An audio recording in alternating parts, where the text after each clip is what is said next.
They come from another world, spawned in the light years of space, unleashed to take over the bodies and souls of the people of our planet. From city to city, an incredible hysterical panic spreads as the unimaginable becomes real, the impossible becomes true. Stop! Can't you see? Everyone! They're here already! You're next! Okay, so maybe we aren't under attack by an extraterrestrial race of space cats, but they are technically an alien species. Hi, my name is Colton, and this is Maylene. I would describe Maylene as opinionated and moody.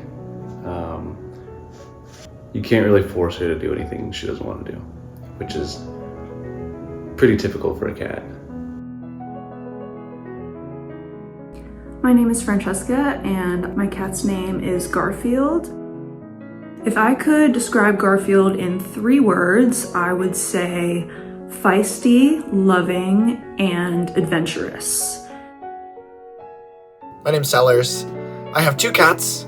One of them is named Ricky, and then I have another cat who's 18 years old. Her name is Mandy. I would describe Rick as very intelligent. He's a very smart cat. You can just kind of get the sense that he kind of understands what's going on a lot of the time. Versus Mandy, I think, at age 18, she's like a little bit slower. I don't think she's quite as smart. These 4 seemingly normal pet cats, Maylene, Garfield, Ricky, and Mandy, are all considered an invasive alien species according to the Polish Academy of Science. During the summer of 2022, the Polish Academy of Sciences designated cats as an invasive alien species due to the damage they cause to birds and other wildlife. According to the USDA website, there are 2 criteria that define an invasive species.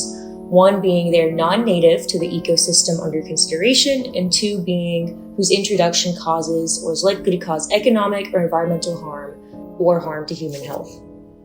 When people think of an invasive species, the Burmese python, the lionfish, or even the Asian giant hornet comes to mind, but not usually an animal that's living in your own home. It was surprising to me to learn that cats are officially classified as an alien or invasive species, but when I thought about it more, it definitely makes sense.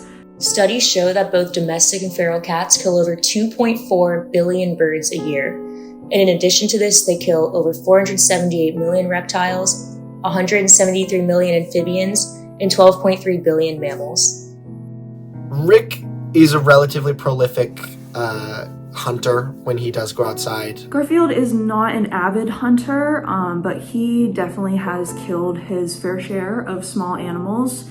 His prey of choice is definitely the salamander, but we've also seen squirrels and birds, insects, rabbits, moles, just kind of everything that he can get his hands on. She's an indoor cat, so she's never killed anything outside, but she loves to sit on the porch and watch squirrels and birds that come by.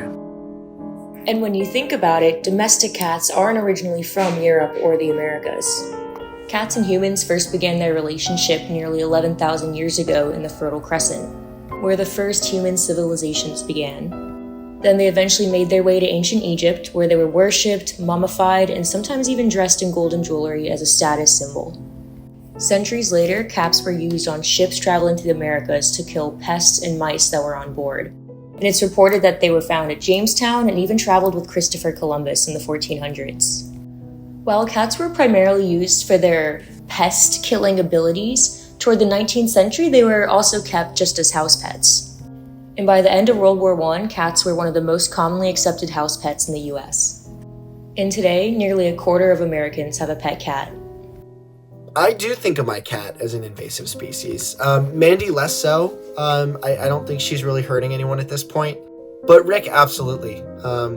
He, goes out and kind of, I'm sure, kills a lot of valuable birds. As much as it pains me to say it, I would call Garfield an invasive species, and unfortunately he does contribute to this problem.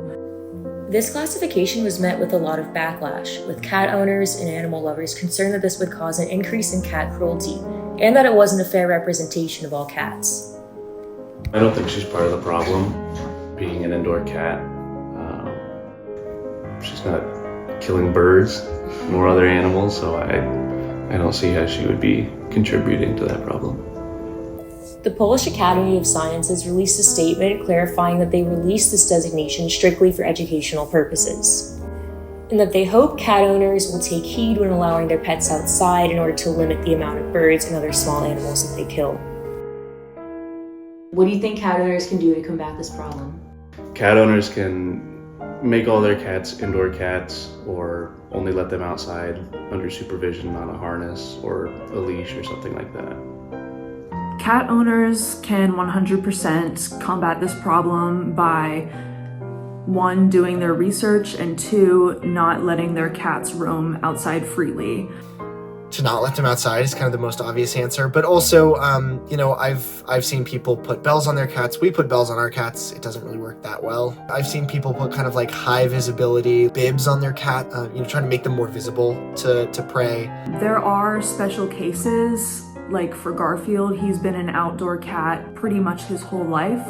So in my opinion, it would be cruel to just suddenly shut him in and not let him go outside at all, ever. If you have a cat who falls underneath those circumstances, the best thing that you can do is to keep an eye on your outdoor cat when they are outside. And if you see them, in the process of trying to stalk and kill an animal, stepping in and shooing them away.